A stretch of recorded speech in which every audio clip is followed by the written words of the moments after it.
भेंडीची भाजी करण्यासाठी भेंडी कट करून घ्यायची, एक छोटा कांदा कट करून घ्यायचा, कढईमध्ये तेल टाकायचं, त्यात थोडं जिरे मोहरी टाकायचं,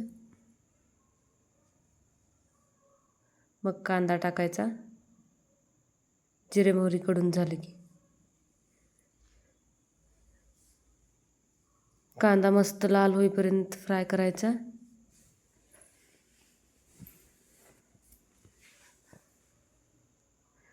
कांदा फ्राय झाले की त्यात भेंडी टाकायचं,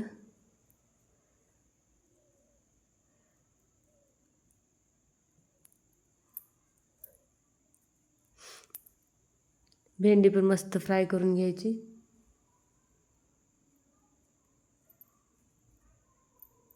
भेंडी फ्राय करून झाली की त्यामध्ये चवीनुसार मीठ टाकायचं, थोडं शेंगाचं कूट टाकायचं,